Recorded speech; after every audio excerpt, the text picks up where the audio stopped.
الحمد لله نحمده ونستعينه ونستغفره ونؤمن به ونتوكل عليه ونعوذ بالله من شرور أنفسنا ومن سيئات أعمالنا من يهد الله فلا مضل له ومن يضلله فلا هادي له ونشهد أن لا إله إلا الله وحده لا شريك له ونشهد أن سيدنا ومولانا محمدا عبده ورسوله وبارك وسلم تسليما كثيرا أما بعد فأعوذ بالله من الشيطان الرجيم بسم الله الرحمن الرحيم وإذ قال موسى لقومه إن الله يأمركم أن تذبحوا بقرة قالوا وتتخذنا هزوا قال أعوذ بالله أن أكون من الجاهلين قالوا ادع لنا ربك يبين لنا ما هي قال إنه يقول إنها بقرة لا فارض ولا بكر عوان بين ذلك فافعلوا ما تؤمرون قالوا ادع لنا ربك يبين لنا ما لونها قال إنه يقول إنها بقرة صفراء فاقع لونها تسر الناظرين قالوا ادع لنا ربك يبين لنا ما هي إن البقرة شابه علينا وإنا إن شاء الله لمهتدون قال إنه يقول إنها بقرة لا ذلول تثير الأرض ولا تسقي الحرث مسلمة لا شية فيها قالوا الآن جئت بالحق فذبحوها وما كادوا يفعلون صدق اللہ العظیم. سورہ بقرہ کی تفسیر کا سلسلہ پچھلے کئی ہفتوں سے چل رہا ہے اور شروع کے 3 رکوع کے بعد سے لے کر اب تک ہم پچھلے 3-4 ہفتوں سے مسلسل یہ سن رہے ہیں کہ اللہ رب العزت نے بنو اسرائیل کو بہت ساری نعمتوں سے نوازا تھا، لیکن یہ قوم بڑی ضدی تھی، ہٹ درم تھی، تو انہوں نے اپنے ضد پنے کی وجہ سے، اپنے ہٹ دھرمی کی وجہ سے بہت سارے اللہ کی نعمتوں کی ناشکری کی، جس کی وجہ سے اللہ رب العزت نے انہیں بہت ساری سزاؤں میں مبتلا کیا. ان کے اندر ایک جو برائی یہ تھی کہ یہ لوگ اللہ رب العزت کا کوئی بھی حکم آتا اس میں ہیلے اور بہانے تلاش کرتے تھے. جسے گزشتہ سے پہلے والے ہفتے میں آپ کو تفصیل سے واقعہ بتایا تھا کہ چونکہ یہ یہودی تھے تو ان کے یہاں سنیچر کا دن یہ بڑا تمام دنوں کے اندر سب سے اہم دن ہوتا تھا، اور ان کی شریعت کا یہ حکم تھا کہ اس دن کے اندر آپ کو اور کوئی کام نہیں کرنا ہے دنیاوی، نہ کوئی کاروبار کرنا ہے، نہ کوئی بزنس کرنا ہے، صرف اللہ کی عبادت کرنا ہے. چونکہ یہ لوگ دریا کے کنارے رہتے تھے اس لیے یہ لوگ مچھلی کا شکار کرتے تھے اور مچھلی کا بیاپار کرتے تھے. تو ہوتا یہ تھا کہ سنیچر کے دن مچھلیاں عام دنوں کے مقابلے میں بہت زیادہ آ جاتی تھی اور دوسرے دنوں میں مچھلیاں بہت کم آتی تھی، تو ان کا نقصان ہوتا تھا. تو ایک طرف اللہ کا حکم ہے اور دوسری طرف اللہ امتحان لے رہا ہے کہ میرا حکم پورا کر رہا ہے نہیں کر رہا ہے. تو انہوں نے اللہ کے حکم کو سرے سے منع نہیں کیا، لیکن اس میں ہیلے بنائے، بہانے تلاش کیے. اور کیا کیا کہ سنیچر کے دن جب مچھلیاں دریا کے کنارے بہت زیادہ ہوتی تھی تو کنارے پر چھوٹے چھوٹے تالاب اور حوض بنا دی. تو مچھلیاں پانی کی وجہ سے بہت زیادہ مقدار میں آتی تھی تو پانی کے اندر تیر کر وہ حوض میں آ جاتی. اور پھر وہ کیا کرتے کہ جب پورا دن مچھلیاں اس پانی کی وجہ سے حوض میں آ جاتی تو پھر سنیچر کے دن آخری وقت میں وہ دونوں کے بیچ میں جو ایک راستہ بنایا تھا وہ راستہ بند کر دیتے، شکار نہیں کرتے تھے۔ کچھ لوگوں نے منع بھی کیا کہ بھائی اللہ نے جب صاف منع کر دیا ہے تو یہ ہیلے بھی مت کرو، کہا کہ ہم تھوڑی شکار کرتے ہیں۔ تو انہوں نے اس طریقے سے پھر وہ مچھلیاں صبح میں اتوار کے دن وہ مچھلیاں پکڑ لیتے تھے۔ تو ان ہیلوں کرنے کی وجہ سے داؤد علیہ السلام کے زمانے برسوں سے یہ کر رہے تھے۔ دیکھیے اللہ رب العزت کی طرف سے جب کوئی آدمی کسی گناہ میں مبتلا ہوتا ہے تو ایک دم سے پکڑ نہیں آتی ہے، ڈھیل دی جاتی ہے، اس کو سدھرنے کا موقع دیا جاتا ہے، لیکن پھر وہ اس کا غلط استعمال کرتا ہے تو پھر اللہ تعالیٰ اس کو سزا پہ مبتلا کر دیتے ہیں۔ تو ان کو بھی ڈھیل دی گئی۔ حضرت داؤد علیہ السلام کے زمانے میں پھر ان کے اوپر یہ عذاب آیا کہ جو صبح میں یہ لوگ سوئے تو اللہ رب العزت نے ان کے تمام جوانوں کو خنزیر سور بنا دیا اور ان کو بوڑھوں کو بندر بنا دیا، اور 3 دن کے اندر یہ ساری کی ساری قوم جو نافرمان تھی ہلاک ہو گئی۔ تو ایک تو عذاب ان پر ہی آیا اس برائی کی وجہ سے کہ اللہ کے حکام میں ہیلے بہانے تلاش کرتے تھے۔ میں نے اس میں ایک مثال بھی دی تھی کہ ہمارے یہاں بھی ہم مسلمانوں کے اندر بھی ہماری شریعت کے اندر بہت سارے لوگ ایسے جو ہیلے بہانے کرتے ہیں۔ ایک مثال میں نے دی تھی کہ جیسے زکوٰۃ کا ایک کانسیپٹ ہے ہماری شریعت میں کہ بھئی اس کے لیے بہت ساری شرطیں ہیں، اس میں ایک شرط یہ بھی ہے کہ جو صاحب نصاب مالدار ہے اس کے مال کے اوپر سال کا پورا ہونا ضروری ہے۔ ابھی ایک دم سے زکوٰۃ کا بوجھ آتا ہے سال کی ادائیگی پر تو لوگ کیا کرتے ہیں، ہیلے کرتے ہیں کہ 11 مہینے شوہر اپنے پاس وہ مال رکھتا ہے اپنی ملکیت میں، اور جب 1 سال پورا ہونے کی تیاری میں ہوتا ہے تو مال اپنی بیوی کو ٹرانسفر کر دیتا ہے، اس کو اس کا مالک بنا دیتا ہے۔ تو جو شرط پائی جاتی ہے 1 سال کی پوری نہیں ہوتی ہے تو زکوٰۃ کا کانسیپٹ، زکوٰۃ اس کو فرض نہیں ہوگی۔ اس طرح پھر بیوی 11 مہینے اس کی مالک رہتی ہے، پھر وہ 12 مہینے آتا ہے تو اپنے شوہر کو مل کر ٹرانسفر کر دیتی ہے۔ تو ہیلے بہانے کر رہے ہیں، صاف طور سے منع نہیں کر رہے۔ یہ چیز شریعت نے پسند نہیں کی۔ ہمارے اس شریعت کے اندر اور ہماری اس امت کے اندر اللہ کے نبی صلی اللہ علیہ وسلم کی برکت سے ایسا کوئی عذاب تو نہیں آئے گا، لیکن اگر کوئی اس طرح سے ہیلے بہانے کرے گا تو مفسرین نے لکھا ہے کہ اللہ تعالیٰ اس کے باطن کو بندر و سور جیسا بنا دے گا۔ اللہ پاک اس سے ہماری حفاظت فرمائے۔ اب آج کے اس درس کے اندر جو میں نے آیتی تلاوت کی ہے اس میں ایک اور اہم واقعہ بیان کیا گیا ہے، چونکہ ان کے اندر ایک برائی یہ تھی کہ وہ بال کی کھال بہت نکالتے تھے، سوال بہت کرتے تھے۔ ظاہر سی بات ہے کہ جب کسی آدمی کو کسی کی بات نہ ماننی ہو تو پھر وہ کیا کرتا ہے، اس میں بہانے تلاش کرتا ہے، سوالات کرتا ہے، بال کی کھال نکالتا ہے، ایسا کیوں، ایسا کیوں، ایسا کیوں، ایسا کیوں۔ تو ایسا کر کر کے وہ اس حکم کو ٹالنے کی کوشش کرتا ہے۔ ان کے اندر یہ برائی بھی بہت زیادہ تھی، تو اس کی وجہ سے ان کو اس واقعے میں ایک گائے کا واقعہ بیان کیا جا رہا ہے۔ یہ عربی کے اندر گائے کو کہتے ہیں بقرہ، اور اسی واقعے کی طرف نسبت کرتے ہوئے اس پوری سورت کا نام سورہ بقرہ رکھا گیا ہے۔ اب تو سنا سورہ بقرہ، تو بقرہ عربی میں کہتے ہیں گائے کو، اسی گائے کا واقعہ اس سورت میں آج کے اس تفسیر میں آ رہا ہے۔ اسی گائے واقعے کی طرف نسبت کرتے ہوئے اللہ نے پوری سورت کا نام سورہ بقرہ رکھا ہے۔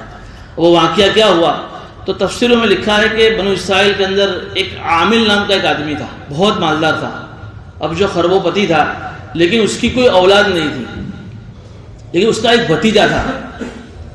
اب وہ بھتیجا اس فراق میں تھا کہ چچا کب مرے اور کب میں اس مال کا مالک بنوں، لیکن وہ بڈھا مرتا نہیں تھا، وہ اس کے مرنے کا انتظار کرتا تھا، عمر بھی بہت لمبی تھی اس کی۔ تو اس نے یہ پلاننگ بنایا کہ کسی طریقے سے اس کا کیس ختم کر دوں میں اور سارا مال میں ہڑپ کر لوں، اور پلاننگ بڑی زبردست بنائی، شیطان نے اس کو بڑا بہکایا۔ یہ مال کی محبت کی وجہ سے اس نے یہ پلاننگ بنائی کہ ایک رات یہ اپنے چچا کے پاس گیا اور رات کے اندھیرے میں اس نے اپنے چچا کو قتل کر دیا، اپنے چچا کا مرڈر کر دیا۔ اور پھر پلاننگ کیسی بنائی کہ قتل کرنے کے بعد اس لاش کو اٹھا کر بستی کے ایک دور کنارے لا کر اس نے پھینک دیا، اور پھر صبح میں جب صبح ہوئی تو ڈھونگ کرنے لگا اور پورے جو ہے محلے میں اور سوسائٹی میں بھاگ لگا، میرے چچا دکھ نہیں رہے گھر پہ، میرے چچا گھر پہ دکھ نہیں رہے، کیا ہو گیا، میرے چچا کہاں چلے گئے۔ خود قتل کر رہا ہے اور خود فریادی بن کر بازاروں میں محلے میں چچا کو تلاش کر رہا ہے، لیکن چچا مل نہیں رہے، پوری سوسائٹی جمع ہو گئی، تلاش کرتے کرتے کرتے جو ہے محلے کے قریب میں ایک بستی کے پاس ایک لاش ملی۔ تو اس نے پھر اور بہانہ بنایا، وہ پورا الزام محلے والے کے اوپر ڈال دیا کہ تم نے میرے چچا کو مارا ہے۔ ایک تیر سے 2 شکار کرنے گیا، ایک شکار تو کیا کہ چچا کو قتل کروں، مرڈر کروں تو اس کا پورا مال میرے پاس آ جائے گا، اور دوسرا شکار کیا کہ وہ جو محلے والے ہیں ان کے اوپر میں الزام ڈالوں گا تو چونکہ اگر یہ الزام قبول کر لیں گے تو چچا کو انہوں نے اگر مارا ہوگا اس الزام کی وجہ سے تو ان کے پاس سے بھی میں مال ہڑپ کروں گا راضی ہونے کے لیے، تو وہاں سے بھی مال ملے یہاں سے بھی مال ملے، ایک تیر میں دو شکار کرنے کا۔ لیکن وہ محلے والوں نے کہا کہ ہم نے تو اس طرح سے کوئی کیا نہیں ہے، تو اس طرح سے تو ہم پر الزام لگا رہا ہے۔ اب معاملہ بڑا مشکل ہو گیا، قاتل کا پتہ چل نہیں رہا ہے، قاتل خود جو ہے اس سوسائٹی میں لوگوں کے ساتھ گھوم رہا ہے۔ اس وقت تو تورات نامی کتاب نازل نہیں ہوئی تھی، اس لیے اس کے کوئی حکم نازل نہیں ہوئے تھے کہ بھئی اس طریقے سے کیا کیا جائے۔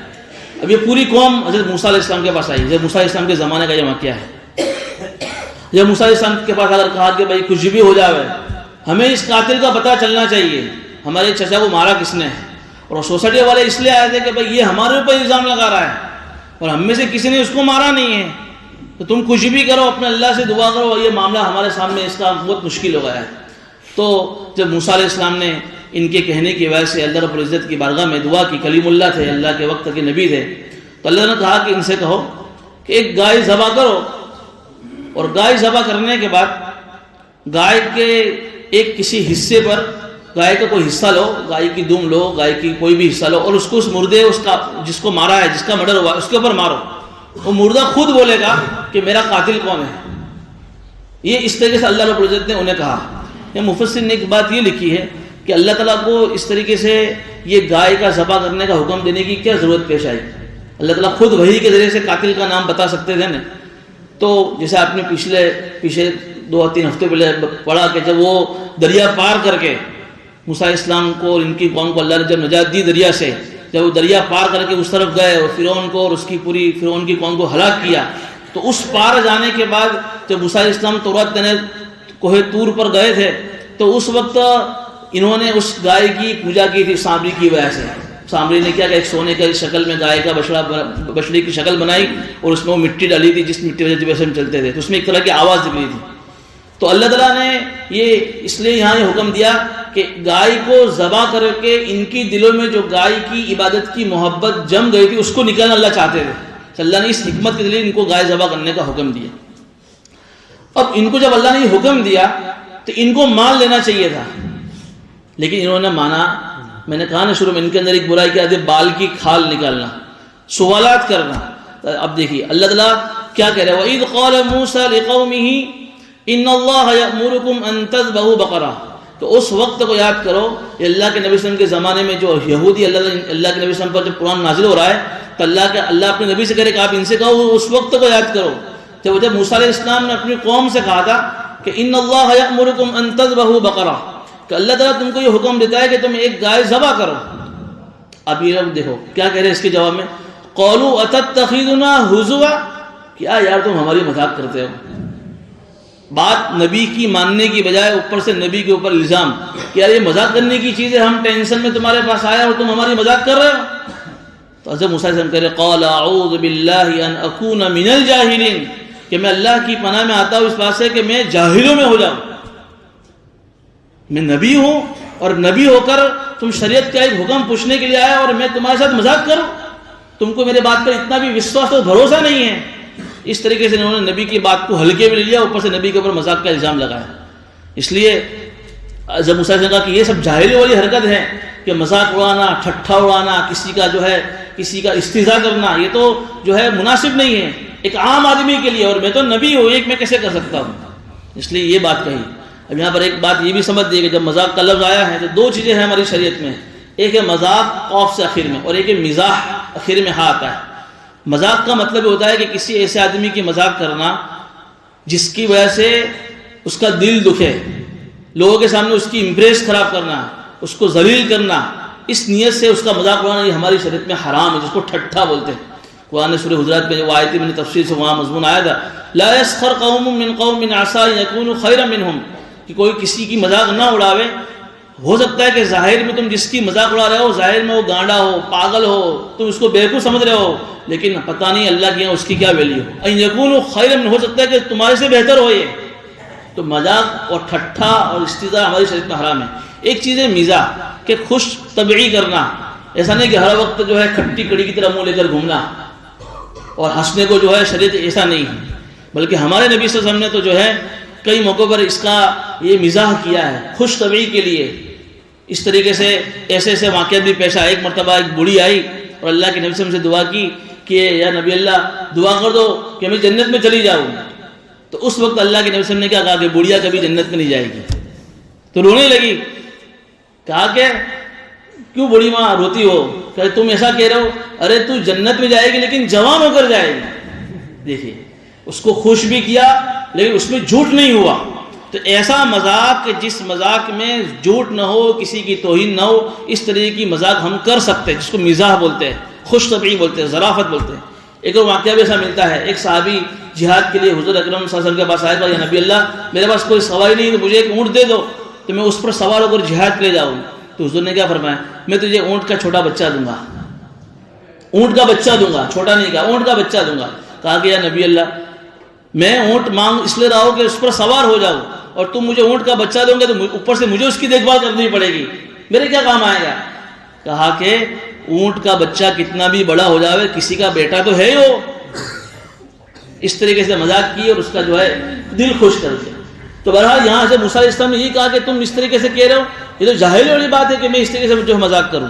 اب انہوں نے جو ہے کھال کی بال, انہوں نے جب سمجھ لیا کہ بھئی یہ حکم تو پورا کرنا ہی پڑے گا, گائے ذبح کرنا ہے, تو حضور اکرم صلی اللہ علیہ وسلم یہاں یہ فرماتے ہیں اگر بنو اسرائیل اللہ کے اس حکم کو بلا چون چرا کے مان لیتے اور کوئی بھی گائے ذبح کر لیتے تو معاملہ ان کے لیے حل ہو جاتا, قاتل کا پتہ بھی چل جاتا اور کوئی مشکل ہی پیش نہ آتی.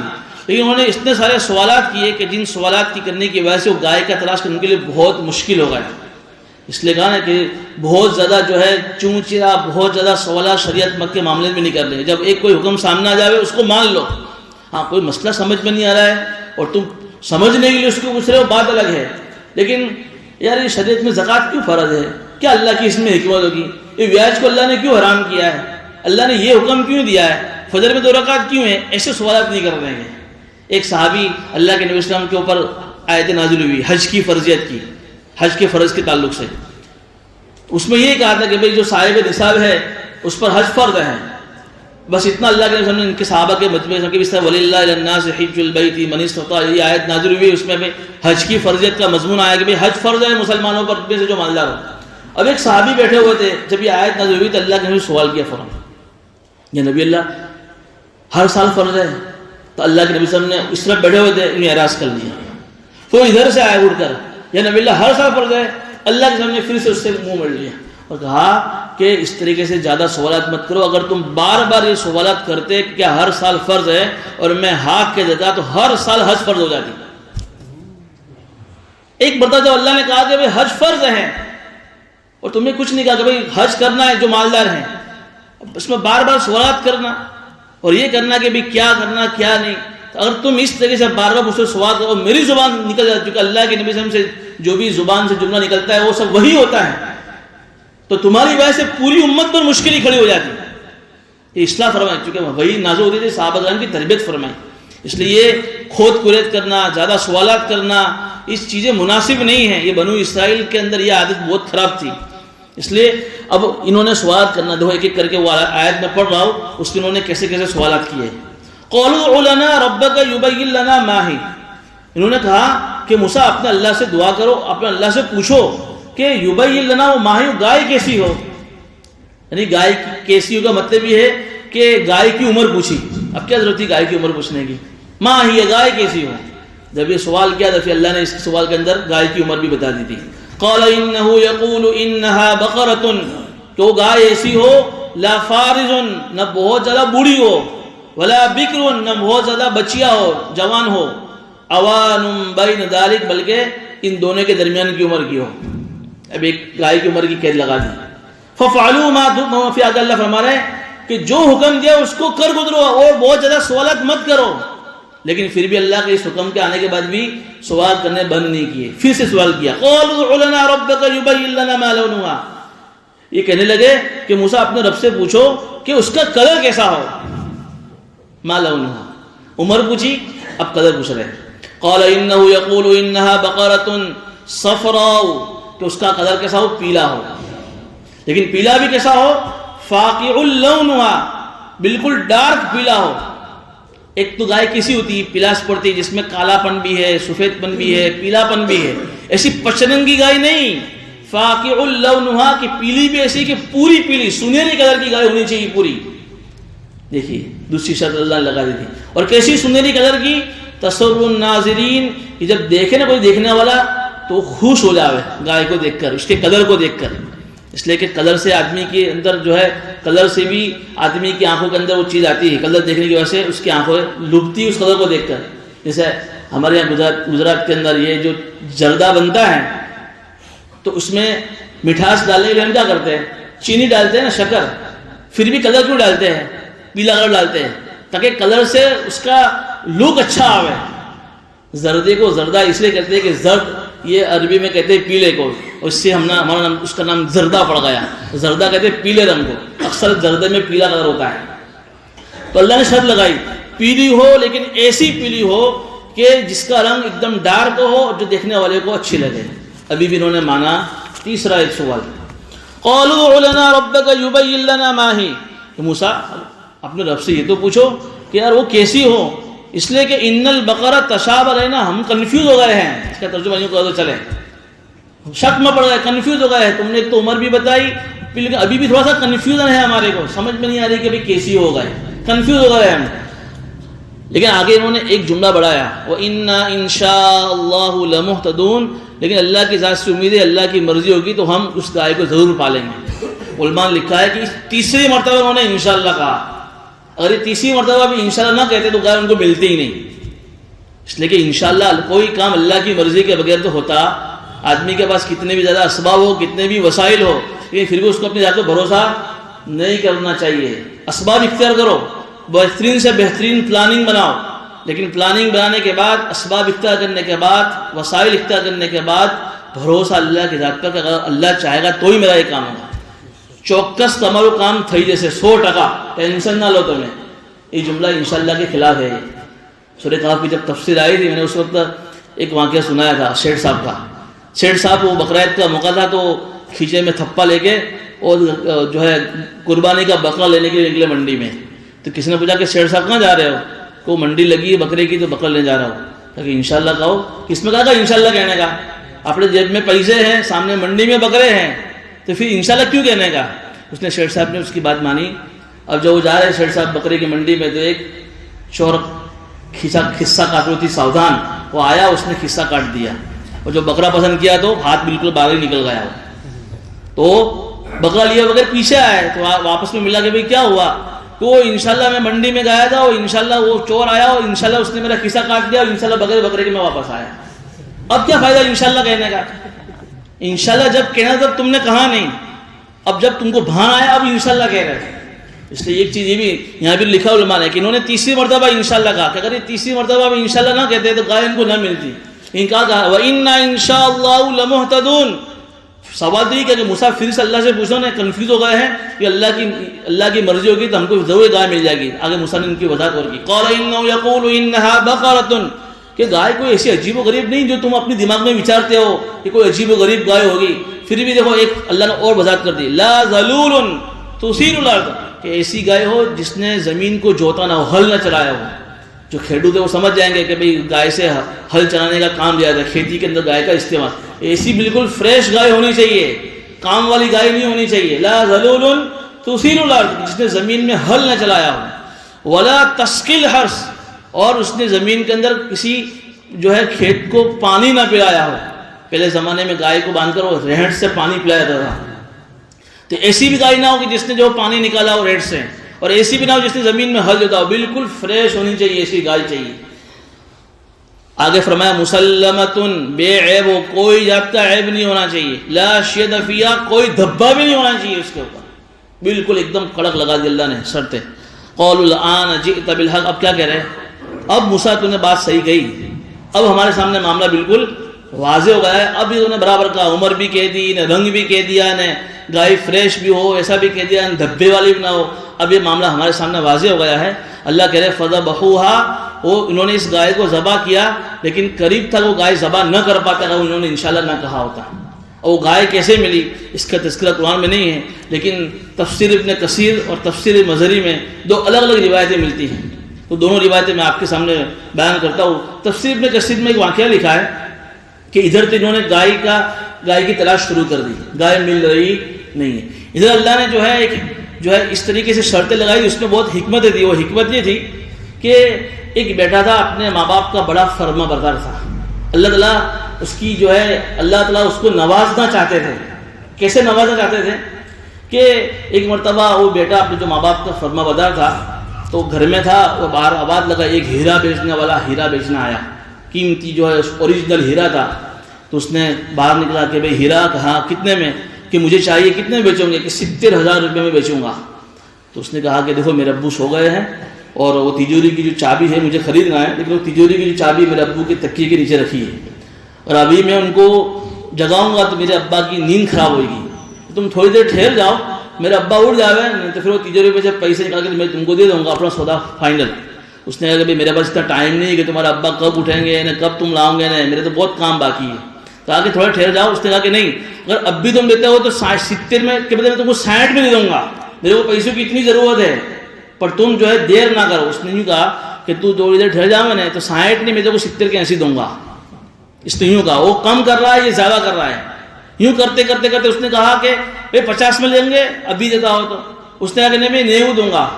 اس نے کہا کہ 40 میں، چلے 30 میں ہے، اس نے کہا کہ میں 1,00,000 روپے دوں گا، لیکن تو ابھی ٹھہر جا۔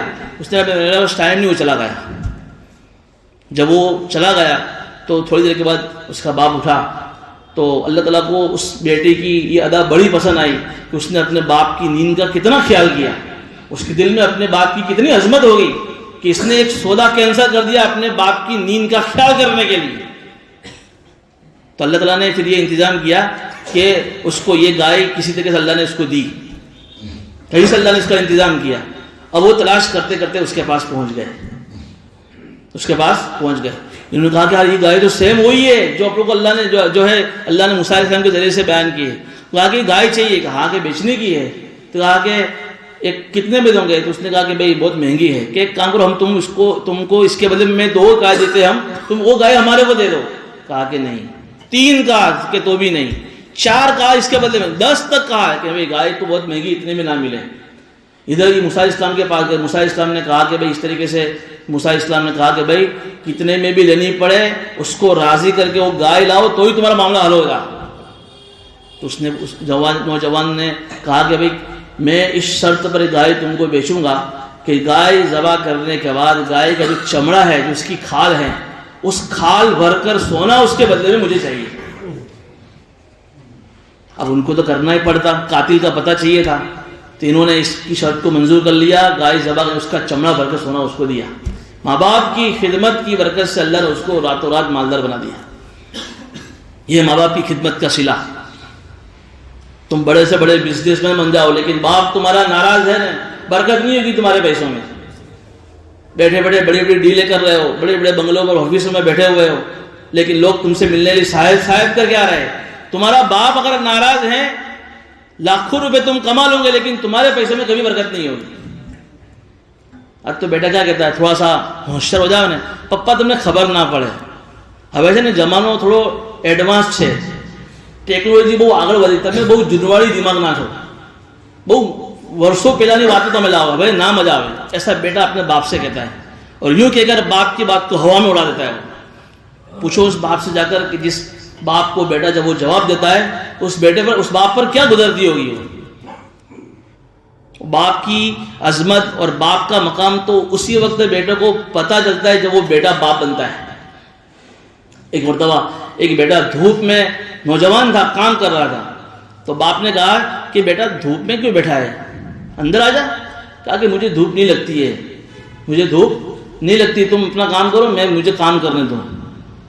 اتنی دیر میں، تھوڑی دیر میں اس کا پوتا اور یہ دادا اور اس کا پوتا آیا وہ دھوپ کے اندر۔ وہ تو جو بیٹا تھا اس نے کہا کہ بیٹا دھوپ میں کیوں، تھوڑا سائڈ میں چلے جاؤ، چھوٹا بیٹا تھا۔ تو باپ نے کہا کہ تیرے دل میں اس کی محبت ہے، تو اس کو دھوپ سے بچا رہا ہے، تو کتنا بھی بڑا ہو جائے تو میرا بیٹا ہے، میرے دل میں تیری محبت تھی، اس لیے میں نے تجھے کہا کہ تو سائڈ میں آ جا۔ تو باپ بننے کے بعد پتہ چلتا ہے کہ باپ کا مقام کیا ہے۔ تو بہرحال باپ کی خدمت کی برکت سے اللہ نے اس کو جو وہ ایک ڈیل کینسل کری، اس میں وہ کتنا کماتا ہو، اللہ نے اس کو لاکھوں کروڑ روپے کا مال دے دیا، سونا۔ دوسرا واقعہ تفسیر مزری میں لکھا ہے، سننے جیسا، اس لیے میں وہ بھی بیان کر دیتا ہوں کہ ایک باپ تھا، میاں بیوی تھے، اور ایک چھوٹا سا بچہ تھا، اور اس کے بعد ایک چھوٹا سا گائے کا بچڑا تھا. اب اس کے مرنے کا وقت قریب آیا اور کچھ تھا نہیں اس کے پاس زیادہ. تو اس نے اللہ تعالیٰ سے یہ دعا کی کہ یا اللہ میرے مرنے کا وقت قریب ہے، یہ میری بیوی جو ہے اب قریب ہے، بیوہ ہو جائے گی، میں مر جاؤں گا، بچہ میرا یتیم ہو جائے گا، چھوٹا سا گائے کا بچڑا ہے، کوئی ذریعہ آمدنی انکم نہیں ہے، میں اس گائے کے بچڑے کو تیرے حوالے کر کے جاتا ہوں، تو اس میں برکت دے دینا میرے بیٹے کے لیے. یہ کہہ کر وہ باپ کا تھوڑے دن وہ انتقال ہو گیا، اور اس نے اس گائے کے بچڑے کو جو چھوٹا تھا جنگل میں چھوڑ دیا. گلدستہ تفاسیر کی نامی کتاب اس میں لکھا ہے کہ وہ اللہ تعالیٰ نے اس کے لیے انتظام کیا کہ جب بھی کوئی اس بچڑے کے قریب آتا وہ اس کو دیکھ کر بھاگتا، کوئی اس کو پکڑ نہیں سکتا تھا. لیکن دھیرے دھیرے جو وہ بڑا ہو رہا تھا، پھر ایک مرتبہ اس کی ماں کو پتا تھا کہ اس طریقے سے اس کا باپ یہ وصیت کر کے گیا ہے کہ جب میرا بیٹا جوان ہو جاوے تو پھر یہ بچڑا جو ہے میرے بیٹے کے ہاتھ میں کسی طریقے سے آ جاوے. اب وہ جوان ہوا، باپ کا، ماں کا، والدہ کا بڑا خدمت گزار تھا. وہ باپ تو تھا نہیں لیکن ماں کی بڑی خدمت کرتا تھا.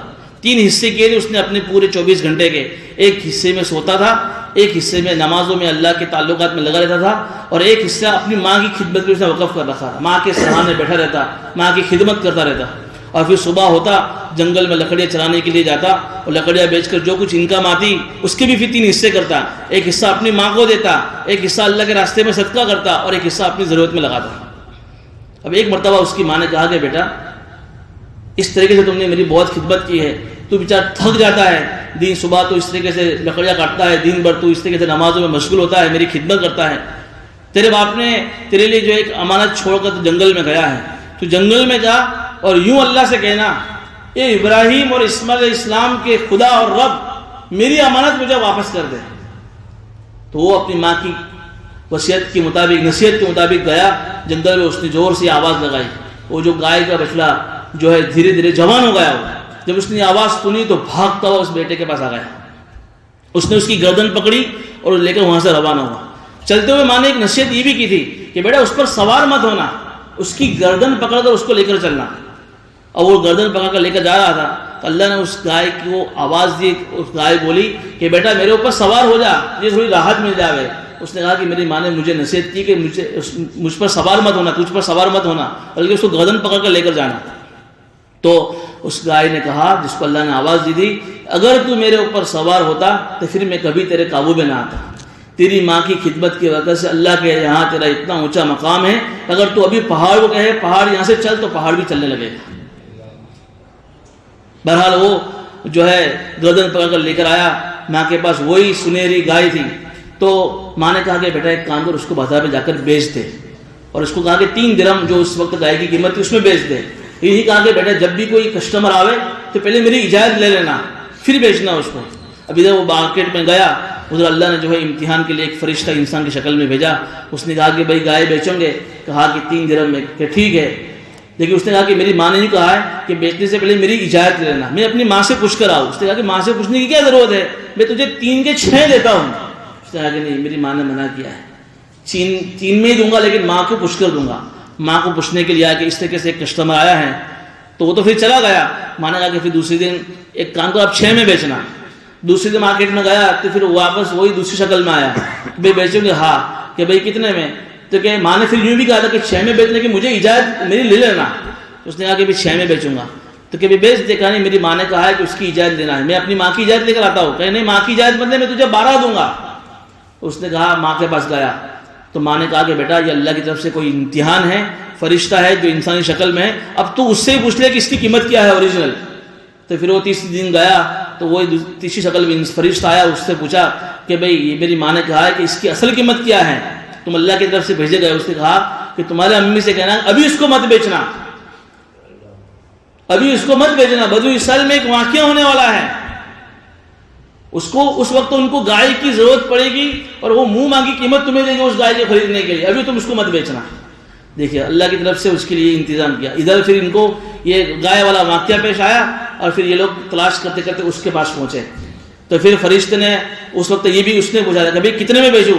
کہا کہ ان سے یہ کہنا کہ جب تک وہ گائے کا چمڑا بھر کر سونا نہ ہو تب تک میں تمہیں نہیں بیچوں گا. تو اس فرشتے کے کہنے کی وجہ سے اس نے یہ ڈیمانڈ رکھی. انہوں نے اس کی ڈیمانڈ کو قبول کیا اور ان کو کھال بھر کر سونا دیا. اس سے ان کو یہ گائے مل گئی. بہرحال یہ ماں باپ کی خدمت کی برکت سے اللہ نے جو ہے ان کے لیے انتظام فرمایا. تو دونوں واقعے ہو سکتے ہیں. تو بہرحال ان کو اب یہ گائے مل گئی. گائے مل جانے کے بعد اب انہوں نے جو ہے اللہ تعالیٰ آگے فرما رہے ہیں وَإِذْ قَتَلْتُمْ نَفْسًا فَادَّارَأْتُمْ فِيهَا، کہ اور اس وقت کو یاد کرو جب تم میں سے کسی نے ایک آدمی کو قتل کیا تھا، مرڈر کیا تھا، فَادَّارَأْتُمْ فِيهَا، اور تم آپس میں ایک دوسرے پر الزام ڈال رہے تھے، الزام ڈال رہے تھے، جیسے وہ قاتل ان کو پہ الزام ڈال رہا ہے، وہ دوسروں پہ الزام ڈال رہے ہیں۔ اللہ کہہ رہے وَاللَّهُ مُخْرِجٌ مَا كُنتُمْ تَكْتُمُونَ، تم جس چیز کو چھپا رہے تھے، قاتل اپنا مرڈر چھپا رہا تھا اور بھی دوسرے لوگ بھی اس کے ساتھ میں ملوث تھے، وہ بھی جو ہے اپنا مجرم اور اپنا جرم چھپا رہے تھے، اللہ کہ میں اس کو ظاہر کرنے والا تھا۔ کیسے اللہ نے ظاہر کیا؟ فَقُلْنَا ضَرِبُوهُ بِبَعْضِهَا، اللہ نے جب موسیٰ علیہ السلام سے کہا کہ ایک کام کرو، اس گائے کو ذبح کرو، اور گائے کو ذبح کرنے کے بعد اس گائے کا کوئی بھی حصہ، ایک روایت میں آتا ہے کہ اس کی دم لی اور ایک روایت میں آتا ہے کہ اس کی زبان لی، بہرحال اس کی زبان سمجھو یا اس کی دم پچھڑی اس مرے ہوئے مردے کے اوپر ٹچ کی، لگائی، تو وہ مردہ ایک دم سے زندہ ہو گیا، زندہ ہوا، اور اس نے پھر اس قاتل کا نام بتایا کہ کوئی اور نہیں ہے، میرا بھتیجا ہی ہے مجھے قتل کرنے والا، یہ کہہ کر وہ مر گیا۔ اس طریقے سے قاتل کا پتہ چل گیا، پھر اس وقت ان کی قانون کے مطابق اس کو اس کے بدلے میں قصاص میں اس کو مار دیا، اور پھر دوسرا بھی قانون یہ بھی بنا دیا جو ہماری شریعت میں بھی ہے کہ اگر کوئی آدمی وراثت لینے کے لیے، میراث لینے کے لیے اپنے کسی رشتہ دار کا قتل کرتا ہے، اپنے باپ کا یا اپنی ماں کا یا اپنی بیوی کا، تو وہ ہمیشہ کے لیے اس کی میراث سے محروم ہو جائے گا۔ تو اس کو بھی نہ قاتل کا پتہ بھی چل گیا، جان بھی گئی اس کی، اور مال بھی اس کو نہیں ملا، یوں کہہ کر جو ہے معاملہ ختم ہو گیا۔ تو اللہ یہ کہہ رہے ہیں كَذَلِكَ يُحْيِي اللَّهُ الْمَوْتَى وَيُرِيكُمْ آيَاتِهِ لَعَلَّكُمْ تَعْقِلُونَ۔ تو اس واقعے سے ایک تو مسئلہ کیا ہوا کہ ان کو قاتل کا پتہ چل گیا۔ دوسرا معاملہ جو اللہ یہاں فرما رہے ہیں کہ جس طریقے سے اللہ تعالیٰ نے دنیا کے اندر ایک مردے کو زندہ کر کے تمہارے سامنے لا کر کھڑا کر دیا، اور جس نے قاتل کا پتہ بتایا، تو یہ جو ایمان بالغیب ہے کہ مرنے کے بعد دوبارہ زندہ ہونا، یہ ایمان بالغیب ہے۔ ہم نے کسی کو دنیا میں کسی کو زندہ ہوتا ہوا دیکھا نہیں ہے کہ اللہ تعالیٰ قیامت میں سارے مردوں کو اپنی قدرت سے زندہ کریں گے۔ تو اللہ نے تم کو اس کا ایک سیمپل دنیا میں دکھایا۔ كَذَلِكَ يُحْيِي اللَّهُ الْمَوْتَى، اللہ کے لیے کیا مشکل ہے جو اللہ تعالیٰ دنیا کے اندر ایک گائے کے ٹکڑے کو ٹچ کرنے کی وجہ سے ایک مردے کو زندہ کر سکتا ہے، تو کہ اللہ قیامت میں اپنی قدرت سے دوبارہ تمام انسانوں کو زندہ نہیں کر سکتا ہے؟ پھر تم کس طرح شک میں پڑے ہوئے ہیں؟ تو دوسرا اس واقعے سے اللہ نے ان کو یہ بھی نصیحت دی کہ تم شک میں مت پڑو۔ كَذَلِكَ يُحْيِي اللَّهُ الْمَوْتَى وَيُرِيكُمْ آيَاتِهِ لَعَلَّكُمْ تَعْقِلُونَ، کہ اسی طریقے سے اللہ مردے کو دوبارہ زندہ کرے گا اور اپنی نشانی اللہ تمہیں دکھاتا ہے تاکہ تم سمجھ حاصل کرو۔ اب آگے کی آیت میں جو ہے اللہ تعالیٰ پھر ان کی قساوت قلبی کہ اتنے سارے واقعات ہو جانے کے بعد کتنے سارے معجزات دیکھے کہ پانی سے اللہ نے ان کو گزارا، پانی کے راستے ہو گئے، پھر وہاں کا انہوں نے من سلوا کھائے، اور بھی ان کے کپڑوں کا انتظام کیا، بادل کا انتظام کیا، پانی کا انتظام کیا۔ اتنے سارے معجزات اور کرشمات دیکھنے کے بعد بھی سدھر جانا چاہیے تھا کہ اللہ کیا کرے، لیکن پھر بھی یہ لوگ اتنے سخت ہو گئے ان کے دل کہ پتھروں سے زیادہ دل ان کے سخت ہو گئے۔ اس کو اللہ تعالیٰ بیان فرما رہا ہے۔ بہرحال اس واقعے میں ہمارے لیے بھی عبرت ہے کہ بھئی ان کو اس گائے کی تلاش میں جو مشکل پیش آئی وہ ان کی اس برائی کی وجہ سے کہ وہ بہت زیادہ شرعی معاملات کے اندر سوالات کرتے تھے، بال کی کھال نکالتے تھے۔ ہمیں بھی اس سے سبق لینا ہے کہ شریعت کا کوئی حکم ہمارے سامنے آ جاوے تو ہمیں آمنا و صدقنا، اللہ کا حکم سمجھ ہمیں اس کو مان لینا ہے۔ زیادہ سوالات نہیں کرنے کہ بھئی قربانی کا فلسفہ کیا ہے، نہ فلاں کا فلسفہ کیا ہے۔ اللہ کے حکم میں حکمتیں تلاش نہیں کرنی ہیں۔ اللہ کا حکم ہمارے مزاج کے خلاف ہو سکتا ہے، ہماری تربیت کے خلاف نہیں ہو سکتا ہے۔ وہ تو بعد میں پتہ چلتا ہے کہ اس میں اللہ کی کیا کیا حکمتیں ہیں۔ ابھی ہم کو لگتا ہے کہ جو ہے ایک آدمی نے کوئی چیز بیچی، 90 روپے میں لایا تھا، اس نے 100 روپے میں بیچی، وہاں اس کو 10 روپے نفع ملا، اس کو اللہ بے کہتا ہے، اس کو اللہ نے جائز رکھا۔ لیکن دوسری طرف کوئی آدمی کسی کو 90 روپے قرضہ دے اور اس کے اوپر 10 روپے سود لے، تو یہاں بھی اس کو 10 روپے مل رہا ہے نفع، کہ اللہ کہے یہ حرام ہے یہ حلال ہے، کہ آدمی کو سمجھ میں نہیں، دونوں میں تو 10 روپے ملے ہیں، پھر کیوں اللہ نے بے کو حلال کیا اور سود کو حرام کیا؟ یہ حکمتیں ہمارے سامنے نہیں ہیں۔ اس میں اللہ کی کیا کیا حکمتیں بیاج کو حرام کرنے کے اندر۔ بہرحال اللہ کی حکمتیں سمجھ میں نہ بھی آوے کہ اللہ کا حکم ہمارے سامنے آ جاوے، ہمیں اس کو مان لینا ہے۔ بعض مرتبہ آدمی کی مزاج کے اندر جب ضد پناہ آ جاتا ہے، ضد پناہ آ جانے کی وجہ سے پھر وہ اللہ کے ہر حکم میں حکمتیں تلاش کرتا ہے۔ اللہ تعالیٰ جو ہے اس سے ہماری حفاظت فرمائے۔